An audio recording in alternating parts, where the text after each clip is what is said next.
আসসালামু আলাইকুম, welcome to আরডব্লিউসি infotainment. বর্তমান পৃথিবী আমরা ইলেকট্রিসিটি ছাড়া কল্পনাও করতে পারি না, কিন্তু খুব বেশি দিন আগের কথা না, যখন গোটা পৃথিবীতে ইলেকট্রিসিটি বলে কিছুই ছিল না।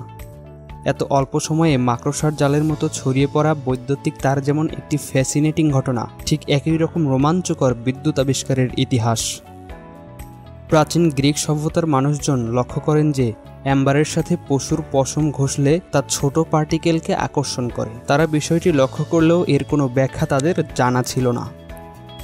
এর বহু বছর পর 1600 সাল নাগাদ একই বিষয় নিয়ে উইলিয়াম গিলবার্ট বৈজ্ঞানিক গবেষণা শুরু করেন। এর মাধ্যমেই খুলে যায় এক অসীম সম্ভাবনার দ্বার, আর যা বর্তমানে সম্ভাবনা থেকে বাস্তবে পরিণত হয়েছে। 1752 ফিলাডেলফিয়ার একটি স্বাভাবিক দিন, যেদিন আকাশে কালো মেঘ করেছিল। কালো মেঘ আমাদের কাছে খুবই পরিচিত, কিন্তু বিশ্বের কাছে অদ্ভুত অপরিচিত ছিল বেঞ্জামিন ফ্রাঙ্কলিন এর ঝড়ের মধ্যে ঘুড়ি ওড়ানো। তিনি ঝড়ের মধ্যে ঘুড়ি উড়িয়ে বজ্রপাত পরীক্ষা করতে চেয়েছিলেন। এটা পাগলামি ছাড়া আর কিছুই না। আর তাদের মতো পাগল কিছু মানুষই আমাদের উপহার দিয়েছে আজকের ইলেকট্রিসিটি। 1745 সাল ছিল বিদ্যুতের পথ চলার একটি মাইল ফলক। লাইডেঞ্জার আবিষ্কার করে ফেললেন বিশ্বের প্রথম ক্যাপাসিটর, যা কিনা ইলেকট্রিক চার্জ জমা রাখতে পারত এবং প্রয়োজনে মুক্তও করতে পারত। বিদ্যুতের এই ধারাবাহিক ইতিহাসে যুক্ত হলো আরও একটি নতুন মাইল ফলক।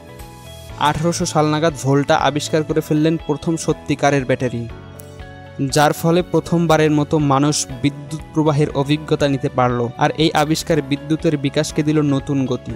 এরপর নতুন দিগন্ত যাত্রার পালে হাওয়া দিলেন মাইকেল ফ্যারাডে। 1831 সালে তিনি আবিষ্কার করলেন ল অফ ইলেকট্রিক ইন্ডাকশন, যা ট্রান্সফরমার এবং জেনারেটর তৈরির পথ খুলে দিল। এই ধারাবাহিকতায় ইলেকট্রিক মোটর, ডায়নামো ফ্যারাডের হাত ধরেই মানব সভ্যতায় প্রবেশ করল।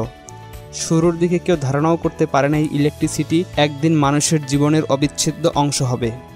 বলা যায় বৈদ্যুতিক বাতি দিয়ে শুরু হয়েছে বিদ্যুৎ সম্প্রসারণের এই মহাযাত্রা। 1879 সালে টমাস আলভা এডিসন এই যুগান্তকারী আবিষ্কারের আবিষ্কারকের গৌরব অর্জন করেন।